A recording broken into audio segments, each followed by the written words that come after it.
Hi.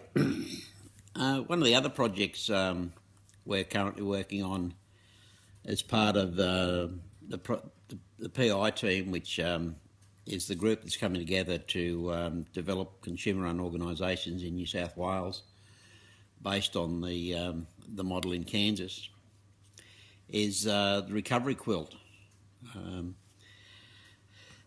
This was something that will actually be formally launched at the recovery camp in Tiona Park, and you can find out more information about the recovery camp on cosnp.info.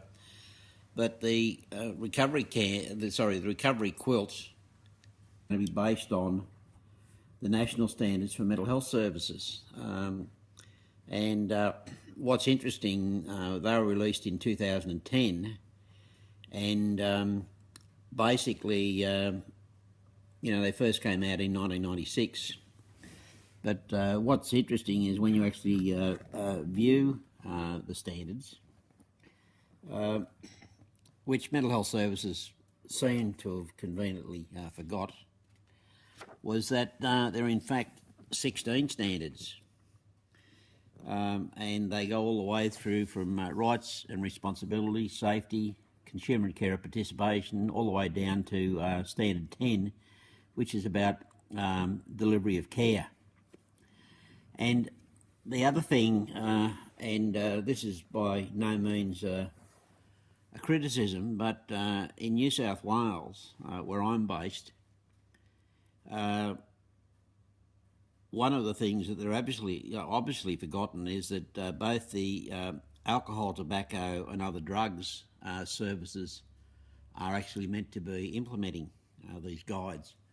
And part of what we'll be doing with the recovery quilt is asking the questions: how does your services that you're providing to consumers with mental health issues, how do they actually come up against these standards? And to start this process, what we'll be looking at doing at the recovery camp is giving people who are actually there the opportunity to nominate one of these squares that they're going to actually do something with. This will actually come in a number of forms, and there'll be some more detail actually released at the recovery camp around what this recovery quilt will look like. And like looking at the, for instance, the rights and responsibilities, and just say your group took that up to do that, what we'd be asking you to do is to create an image that has some relevance to Standard 1, which is the rights and responsibilities, and also to be involved in writing a script of between 5 to 7 minutes around what the importance is around the rights and responsibilities, and make it relevant to that. There will be a working group, because each of the whoever takes on the responsibility with creating that, is we will actually be having a working group where there'll be Skype meetings and some face-to-face meetings, and I will be organising to find some funds to bring people together so to actually work on this project. People keep asking me where does the money come from, and I just smile and say God will provide. And what I've found over a long period of time, and I've been doing this for a long time now, is when you've got God in your life, G-A-D, and I'm not talking about the one that sits up, that's in the Bible, but the G-A-D for me is about good, orderly direction. I know a lot of us have been traumatised by God and by religion, and I'm sorry if when I mention that word, if it triggered any of your previous trauma. What we'll also be looking at doing is, because there are a number of other standards out there, including the disability discrimination standards, which there's a lot of service providers in health think that they don't actually relate to those standards. But we've actually got some news for them that under Fact Sheet 7 from the UN Committee for the Rights of People with Disabilities, that we in fact do have some rights. And as part of the process with the Recovery Quilt, we'll actually be showing people how they can actually make a formal complaint to the UN CRDP if they've eliminated what's called domestic remedies. Domestic remedies. An interesting term.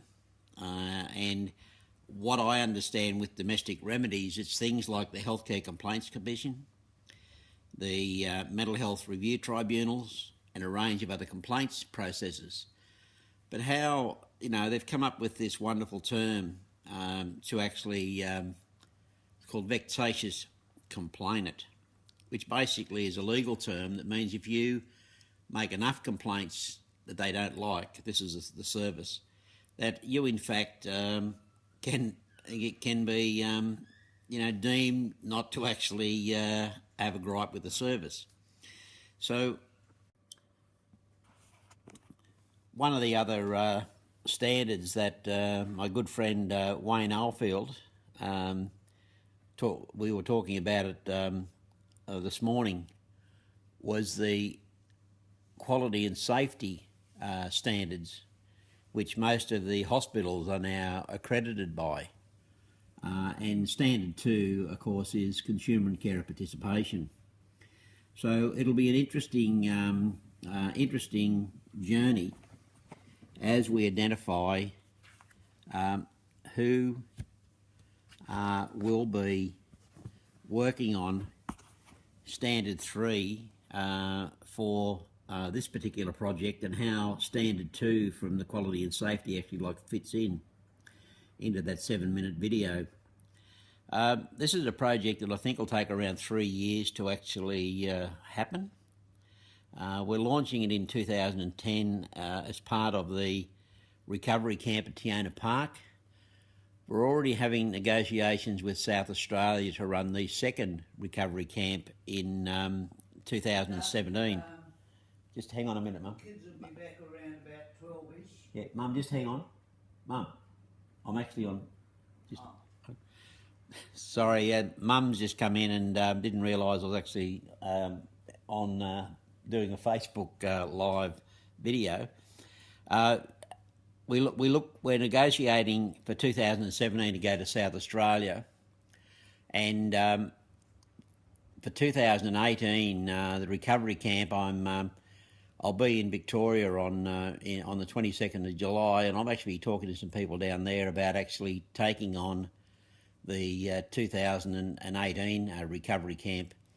There are some really beautiful venues down in places like on the Murray River. I've already had some conversations with Broken Hill, and there are venues out there that may be suitable as well. So the recovery camp is going to be an ongoing thing, and I'm quite happy to work with people, and as I say, people who turn up for the recovery camp will have the first option of actually nominating one of these.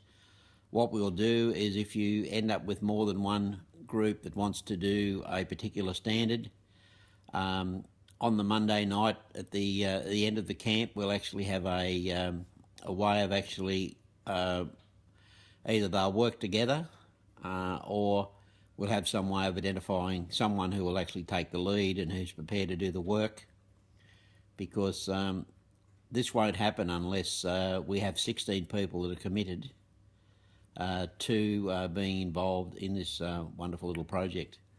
So thanks very much for taking the time to watch that. Just if you want to get involved, send me something on Messenger, and I look forward to seeing how many people actually view it, and also how many people are interested in taking an active part.